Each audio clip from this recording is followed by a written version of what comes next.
ម៉ែបងប្អូនទាំងអស់នេះខ្ញុំចង់ចែករំលែកបងពុកម៉ែបងប្អូនខ្ញុំបាននាំភារយាខ្ញុំមកលេងចំការលម៉ើអញ្ចឹងហើយខ្ញុំមិញខ្ញុំថតអស់មកកកោកហើយតែខ្ញុំធ្វើជាក្បាលវីដេអូអញ្ចឹងហើយ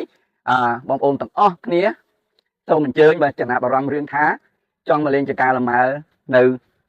វត្តចំការសំរោងក្នុងនេះនៅក្នុងទីរួមខេត្តបាត់ដំបងបងប្អូនអញ្ជើញមកចំការនេះមានដើមលម៉ើគឺរហូតដល់200ដើមហើយផ្លែនោះនៅតែនឹងទឹកដើមទាំងអស់មកមួយដើមមាន5ស្មែងឬ4ស្មែងអញ្ចឹងហើយនេះខ្ញុំទៅតែម្ចាស់គេមិញគេនឹងបេះឲ្យខ្ញុំអញ្ចឹង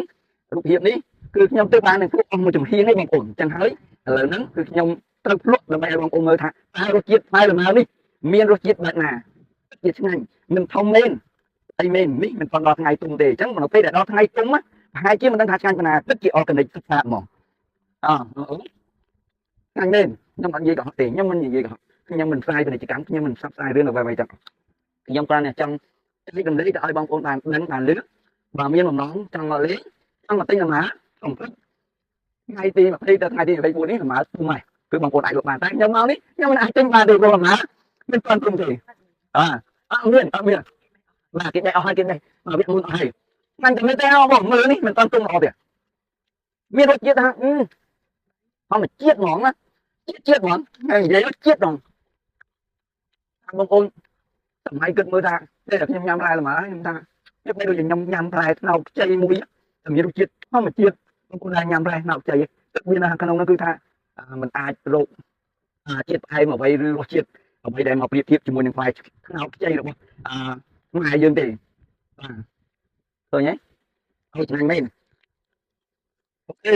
អញ្ចឹងបងប្អូនកុំគ្នាអញ្ជើញទស្សនាជាមួយនឹងខ្ញុំទាំងអស់គ្នាអូខេ see you later ជម្រាបសួរលម៉ើសំរោងក្នុងស្រុកឯក្នុងខេត្តបាត់ដំបងមកចាស់លម៉ើឲ្យឧត្តមសៀងណាំហើយខ្ញុំនេះជាអ្នកនៅក្នុងនេះទេហើយលម៉ើខ្ញុំចាប់ផ្ដើមទុំថ្ងៃទី24នេះហើយលម៉ើខ្ញុំរសជាតិទឹកខ្មុំតម្លៃ1គីឡូ40000តែ10000ក៏លក់5000ក៏លក់សូមបងប្អូនចូលមកទិញថ្ងៃទី24នេះលម៉ើខ្ញុំទុំហើយលក់ខ្ញុំដាក់កាត់នៅលើលក់លម៉ើនៅលើកញ្ចក់ទាំងអស់រឿងអត់មានប្រកាន់ថា1គីឡូចាំលក់2គីឡូចាំលក់អត់ទេលក់ហ្វ្រីហ្មងបាទលក់ហ្វ្រីបាទអញ្ចឹងបងប្អូនជាពាក្យនេះមិនមែនជានេះទេគឺជាសម្ដីអ្នកដែលថែទាំលម៉ើបាទម្ចាស់ចំការគឺហើយអង្គសៀងណាំបងប្អូនខ្ញុំជម្រាបអូខេបាយសួស្ដីបងប្អូនទាំងអស់គ្នានេះបងប្អូនចឹងហើយខ្ញុំមកផ្ដិតរូបភាពនៅនឹងចំការលម៉ើនេះបងប្អូនហ្នឹងហើយហើយមើលសួស្ដីបងប្អូនទាំងអស់គ្នាមើលសួស្ដីបងប្អូនថ្ងៃនេះអ្នកទឹកហើយក៏ក្នុងនេះមកលេងគេថាចការលម៉ើគាត់ឆ្ងាញ់កំបិតហ្នឹងដល់មកវាឆ្ងាញ់មែនតែអត់មានផ្លែផងគេបេះអស់ហើយដល់ថ្ងៃ24ថ្ងៃទី24ខែ7បានមានទៀតអញ្ចឹងបងប្អូនចង់បានថ្ងៃ24ចាំចេញមកមកខកចេញខ្ញុំហ្នឹងមកអត់បានទេអត់មានផ្លែទេគេបេះអស់ហើយមិនមែនអត់មានផ្លែទេបងប្អូនផ្លែវាអត់ទាន់ទុំខ្ញុំអញ្ចឹងជម្រាបថាអញ្ចឹងណាបងប្អូនណាអូខេតោះនេះបានចេញដំណើរទៅរកម្ចាស់ថាដើម្បីឲ្យចែក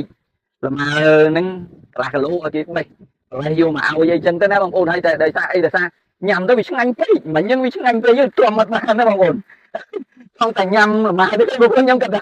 ឆ្ងាញ់គាត់ទៅបើកមើលនៅលម៉ើហ្នឹងតើវាយ៉ាងម៉េចទេបងប្អូនអញ្ចឹងណា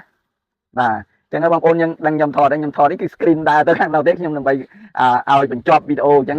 បើសិនជាលើសលួសខ្វះខាតការនិយាយស្ដីខ្ញុំសូមបងប្អូនទាំងអស់គ្នាអភ័យទោសសម្រាប់ខ្ញុំផងអញ្ចឹងហើយជាលើកដំបូងហើយដែលខ្ញុំផលិតមាតិកានេះដើម្បីចែករំលែកទៅដល់បងប្អូនតែខ្ញុំសូមបញ្ជាក់ឲ្យបញ្ជាក់ទៀតថាខ្ញុំពុំមែនជាអ្នកផ្សព្វផ្សាយពាណិជ្ជកម្មឲ្យអ្នកណាម្នាក់ទេបងប្អូនអញ្ចឹងខ្ញុំគ្រាន់តែចង់ចែករំលែកផ្តិតរូបភាពវីដេអូពិតជាក់ស្ដែងនៅនឹងកន្លែងដើម្បីឲ្យបងប្អូនមើលហើយនឹងមានបំណងចង់មកទស្សនាមើលជាមួយនឹងខ្ញុំទាំងអស់គ្នាលម៉ើមួយដៃពីហ្នឹងបងប្អូនខ្ញុំចំណាប់អារម្មណ៍ថាហេតុផលអីបានជាគេដាក់កៅស៊ូនេះកៅស៊ូទ្របនេះអត់ហ្នឹងខ្ញុំអត់ដឹងដែរបងប្អូននិយាយទៅបាទនេះត្រូវគេបាទខ្ញុំឃើញហើយខ្ញុំចេះតែថតពី3คลิปវីដេអូទៅខ្ញុំដូចថាមើលដល់វាដូចថាគឺឲ្យអារម្មណ៍ខ្ញុំដេតដាមជាមួយនឹងចំការលម៉ើបើមិនបើខ្ញុំមានចំការលម៉ើនេះមួយអូខ្ញុំដូចជាមិនដឹងថារីករាយ happy ប៉ុណ្ណាទេសប្បាយចិត្តទៅមើលទៅបាទបងប្អូនមើលនេះបាទនេះខ្ញុំចេញដំណើរទៅវិញហើយអញ្ចឹងដើម្បីនេះជម្រាប